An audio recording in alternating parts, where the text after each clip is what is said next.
Polisi memeriksa Edi Suparno atas laporannya terhadap Muannas Al-Aidid, pengacara Ade Armando. Sebelumnya Muannas melayangkan somasi terhadap Edi atas cuitannya tentang Ade Armando di media sosial.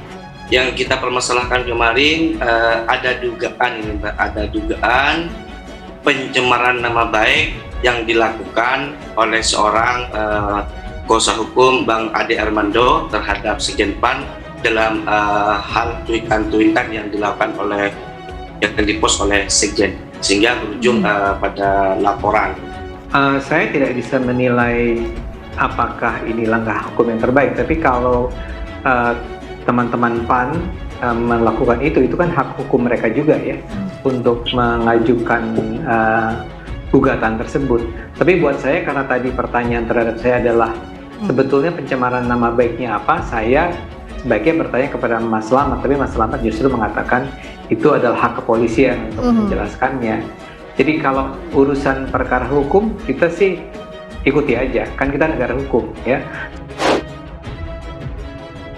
Edi dan Muannas berdebat tentang kasus pengeroyokan Ade Armando hingga akhirnya Edi melapor ke polisi dalam dugaan pencemaran nama baik. Kami dalam konteks pencemaran nama baik tersebut, itu penjelasan yang kami berikan. Saya hanya menjalankan kewajiban saya sebagai warga negara yang baik untuk memenuhi panggilan dari polisi untuk memberikan penjelasan. Nah, proses selanjutnya itu nanti saya pikir nanti akan juga dilanjutkan dengan proses mendengarkan masukan dari ahli-ahli ya.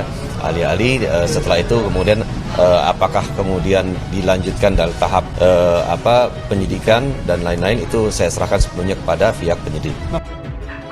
Harus dijelaskan ya bahwa saya nggak tahu persis apakah Pak Edi itu melaporkan Muannas karena somasi yang disampaikan oleh Muannas atau bukan ya. Tapi kalau pertanyaan Anda adalah kaitannya dengan tweet Pak Edi, saya rasa kita memang kubu saya Muannas itu kan sejak awal memang sebetulnya cuma mengajukan somasi, permintaan agar tweet itu ditarik.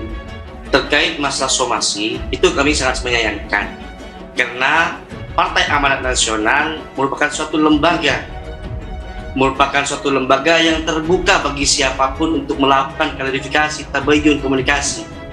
Nah, yang kami sayangkan, kenapa dari pihak kuasa hukum Ade Armando melakukan somasi tersebut kami katakan dan kami sampaikan itu bukan bentuk klarifikasi dan tabayun, tapi kami sampaikan bahwa somasi yang dibuat, yang dikirimkan ke DPP PAN itu adalah bentuk ancaman karena ada kalimat 3 kali 24 jam tidak menghapus tweet maka akan dilaporkan kepada kepolisian. Yang kedua, berkaitan dengan adanya tweet yang dianggap mengarah kepada saudaraku Ade Armando dalam tweetnya saudaraku Edi Suparno yang berinisial AA, di situ tidak pernah menyebut secara langsung AA itu siapa. Jadi Bang Ade perlu juga diklarifikasi, bukan bermaksud kami menuduh dan bermaksud kami menuduh Bang Ade melakukan penistaan agama, karena yang berhak menentukan itu yaitu adalah pihak yang berwajib, adalah dalam proses penyidikan.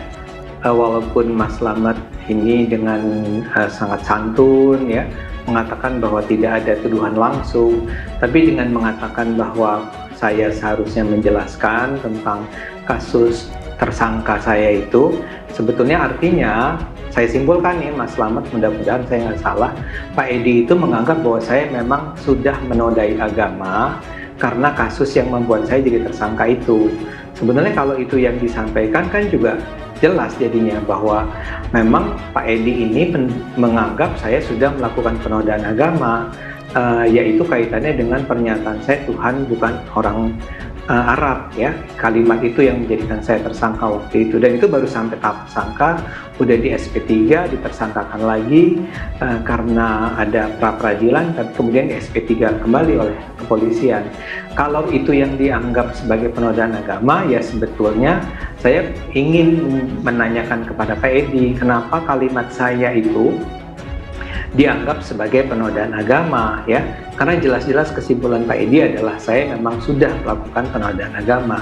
Pertanyaannya itu, Mas Slamet? Kalau masalah untuk hal mencabut ataupun tidak, kami hari ini tetap mengikuti prosedur hukum yang berlaku. Tentunya kami akan menghormati hukum. Terkait ini memang ada ada komunikasi yang lebih intens yang mengarah untuk melakukan klarifikasi yang lebih baik. Artinya dari pihak Ade Armando, saudara Ade Armando ataupun saudara Muannas Al-Aidid untuk melakukan komunikasi, kita terbuka, Mbak. Cuma sampai detik ini, pada prinsipnya kami, saudaraku Edi Suparno, tetap patuh dan tetap mengikuti prosedur hukum yang berlaku dan tetap mematuhi asas hukum yang berlaku juga. Oke, kalau Bung Ade menangkapnya seperti apa? Bisakah diselesaikan ini secara kekeluargaan tadi dikatakan, ataupun diskusi terbuka, klarifikasi, tabayun begitu, Bung Ade? Ya, kalau kami kan sejak awal sebetulnya tidak pernah menutup kemungkinan terjadinya langkah-langkah semacam itu ya. Tetapi memang kalau kondisinya seperti ini, kan kita kembali ke soal kenapa Pak Edi itu sampai digugat oleh kuasa hukum saya adalah karena kaitannya dengan tweet tersebut, dan tweet tersebut kan diminta untuk dicabut, dan kalau itu tidak dicabut ya akan terus berlanjut ya. Jadi kalaupun memang akan ada cara-cara kekeluargaan, pertama saya akan serahkan itu sepenuhnya kepada kuasa hukum saya. Dia yang tahu hukum ya, mana yang terbaik dalam jalur hukum itu. Tapi yang penting adalah selama itu saya duga ya, selama itu tidak dicabut, kelihatannya memang juga tidak akan dicabut gugatannya dan seterusnya. Jadi sebetulnya memang sejak awal semua ini tidak perlu terjadi kalau saja ketika itu langsung dinyatakan bahwa kan banyak ya orang menarik tweetnya atau kemudian menyatakan bahwa ya itu saya tidak bermaksud begitu, jadi kita anggap tidak pernah ada tweet tersebut dan seterusnya. Jadi saya sendiri bukan termasuk orang yang zero sum game ya, menang dan kalah sepenuhnya. Saya baik. Sebagai Muslim selalu menganggap bahwa selalu ada cara ya damai atau apapun. Tapi kita lihatlah ya. Kenapa kalau memang betul-betul ingin melakukan tabayun dan klarifikasi, pihak kuasa hukum Ade Armando tidak melakukan klarifikasi secara terbuka, datang baik-baik kepada saudaraku Sekjen Edi Suparno ataupun kepada PAN.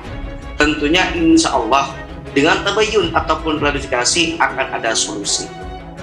Cuman dalam hal ini publik juga tahu, Bang Ade, mohon maaf, beribu maaf, Bang Ade setelah dilakukan SP3, setelah dilakukan pelaporan oleh seseorang, di situ kasusnya banyak beredar di media massa, di publik.